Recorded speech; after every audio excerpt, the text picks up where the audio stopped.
नमस्कार, मैं विशाल। एक बार फिर से आप सभी का स्वागत है।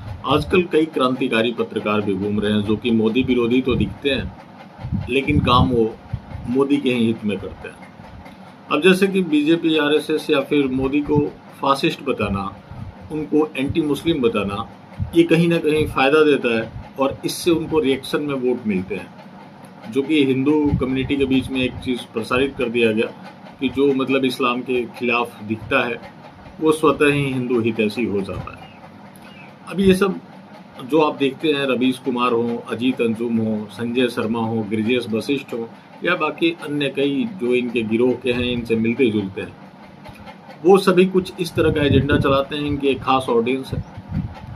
इनमें से कई हैं जो रोज बीजेपी की सरकार गिरा देते हैं, आरएसएस की रातों रात बैठक करा देते हैं, मोदी को हटवा देते हैं, लेकिन उनके ऊपर एंटी अल्पसंख्यक का टैग लगाना नहीं भूलते, जिसका उनको कहीं ना कहीं फायदा होता है। और ये पत्रकार जो अपना एजेंडा चलाते हैं, इस एजेंडा का खास मकसद है एक तो अपने ऑडियंस को खुश रखना, बहलाए रखना, और दूसरा बीजेपी को फायदा पहुंचाना। इसलिए आप देखेंगे कि इन्हें कोई फर्क नहीं पड़ता और इनका सब कुछ ठीक ठाक चल रहा है, क्योंकि एक तरह से ये भी आईटी सेल और जो भी दरबारी यूट्यूबर है वैसा ही काम करते हैं। कोई पक्ष में रहकर काम करता है, कोई एंटी देखकर इनके पक्ष में ही काम करता है। अब ब्रिजेश वशिष्ठ की बात करें या फिर जो ऐसे गिरोह के पत्रकार हैं, ये पत्रकार हर मौके पर इस तरीके से घेरेंगे जैसे कि यहाँ के हिंदू कम्युनिटी के बीच में एक मैसेज आए कि ये लोग मजहब के खिलाफ काम कर रहे हैं। अब मजहब के खिलाफ मोदी जी काम करेंगे, आरएसएस काम करेगा, ये तो फिर सोच से परे हो जाता है। मामला रेखा गुप्ता का है। रेखा गुप्ता लगातार चर्चा में होती है अपनी बयानों की वजह से। अब रेखा गुप्ता को बनाया ही क्यों गया, ये सवाल उठते हैं। तो आपको इसके लिए नरेंद्र मोदी की पॉलिटिक्स देखनी पड़ेगी। जब वो गुजरात के सीएम बने तो जितने भी वरिष्ठ नेता थे या फिर जो भी इनके समकक्ष लोग थे जो प्रभावी थे, जिनका अपना जनाधार था, सबको नरेंद्र मोदी ने निपटा दिया। इनको किसी भी तरीके का वो लीडरशिप नहीं चाहिए था जो इनको चुनौती दे सके। और जो ये कहते हैं एक अकेला सब पर भारी, तो एक अकेला वाला जो इनका कॉन्सेप्ट था कि गुजरात में जिन नेताओं ने इनको उंगली पकड़कर चलना सिखाया या फिर जिन्होंने इनको आगे बढ़ाया, वो सारे ठिकाने लगा दिए गए। जब बात गुजरात मॉडल की होती है तो वो गुजरात मॉडल दिल्ली में भी लागू हुआ। यहाँ पे भी जो वरिष्ठ नेता थे उन सबको ठिकाने लगा दिया गया, जैसा कि एक 75 साल वाला कानून सामने आया जो कि मौखिक था। जब मोदी जी की बारी आई तो ये कहा गया कि नहीं, ये ऐसा कोई कानून नहीं है, लेकिन उसके बहाने कई वरिष्ठ नेताओं को निपटा दिया गया। बात जब मार्गदर्शक मंडल की हो तो ये आपको पता होना चाहिए कि उस मार्गदर्शक मंडल में 5 लोग रखे गए। अटल बिहारी वाजपेयी तब जीवित थे, लाल कृष्ण आडवाणी, मुरली मनोहर जोशी, राजनाथ सिंह और नरेंद्र मोदी। राजनाथ सिंह और नरेंद्र मोदी एक्टिव पॉलिटिक्स में रहे और 3 लोग वृद्ध आश्रम में भेज दिए गए, लेकिन ये नरेंद्र मोदी के ऊपर लागू नहीं होता। तो इन्होंने अलग अलग हथकंडा अपनाकर सारे वरिष्ठ नेताओं को किनारे कर दिया। बीच बीच में आप देखते होंगे कि ये मिनिस्टर्स को भी विधायक का टिकट दे देते हैं। जो कि पहले से सांसद होता है, मिनिस्टर बना होता है और अचानक से वो विधायक का चुनाव लड़ने चला जाता है। ये फेरबदल भी करते हैं और आजकल एक पर्ची सिस्टम भी हो गया है। वो दिल्ली से पर्ची जाता है जो कि पहले से तय होता है। विधायक दल की मीटिंग, ये सब चीज़ फॉर्मेलिटीज़ होती है और तय ऊपर से ही होता है। और ये देखा जाता है कि कौन न्यू कमर है और किसको रिमोट से चलाया जा सकता है। अब जैसे भी देखें आप इंडियन पॉलिटिक्स की, तो हमेशा से वरिष्ठ नेताओं को तरजीह मिलती रही है जो लंबे समय से राजनीति में हो, उनका चुनाव का ट्रैक रिकॉर्ड अच्छा रहा हो, मतलब वो लगातार जीतते रहे हो। लेकिन वैसे नेताओं को ये लोग किनारा करने लगे।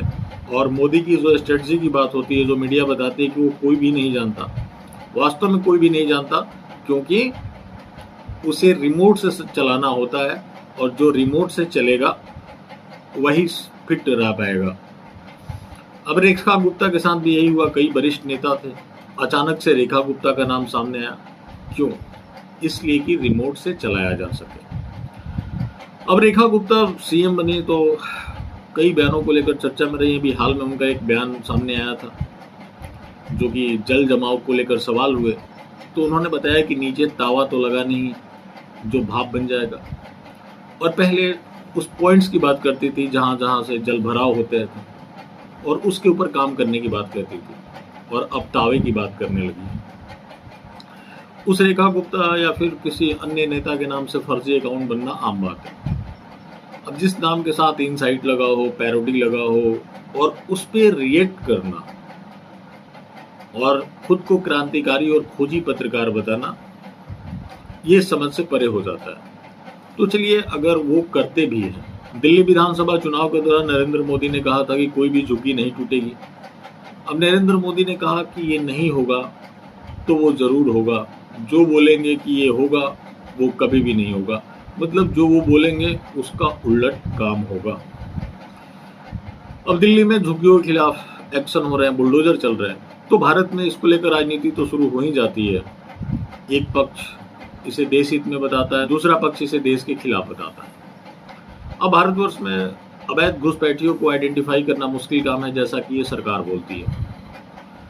अब दिल्ली में एक्शन शुरू हुआ तो आजकल नेताओं के फर्जी अकाउंट भी बहुत सारे बने होते हैं, लेकिन उसमें कुछ ना कुछ लगा होता है, जैसे कि इनसाइट लगा हो, पैरोडी लगा हो, तो उससे यह स्पष्ट हो जाता है कि वो उस व्यक्ति की नहीं है।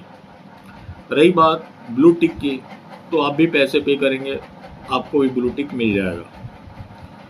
अभी इसी में रेखा गुप्ता का भी एक फर्जी अकाउंट बना हुआ है, जिसका नाम के साथ ही लिखा है रेखा गुप्ता इनसाइट। जाहिर सी बात है कि दिल्ली की सीएम है, इस तरह का तो अपने नाम के साथ कुछ नहीं लिखेंगे, और लिखेंगे तो उसकी चर्चा भी होगी।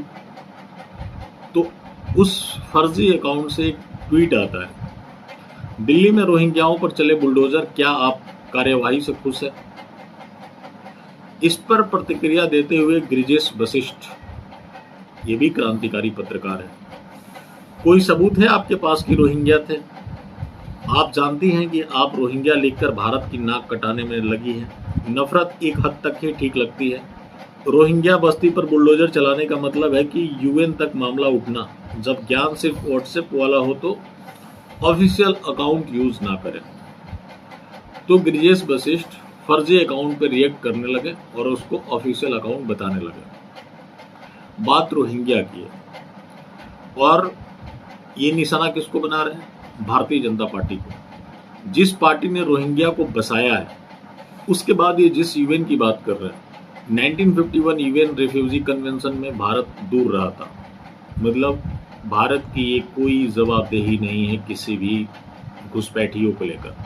वो उसको डिपोर्ट कर सकता है, भगा सकता है, लेकिन फिर भी भारत की सरकार यानी कि मोदी सरकार ने, आप जानते हैं कि रोहिंग्या को बकरवाला में फ्लैट दिया, दिल्ली पुलिस के प्रोटेक्शन में दिया, और कहा क्या गया कि जिनके पास यूएनएचसीआर आईडी है, जब भारत यूएन रिफ्यूजी कन्वेंशन का हिस्सा ही नहीं है तो यूएनएचसीआर आईडी का यहाँ पे कोई मतलब रह नहीं जाता, तो उनको फ्लैट दिया गया।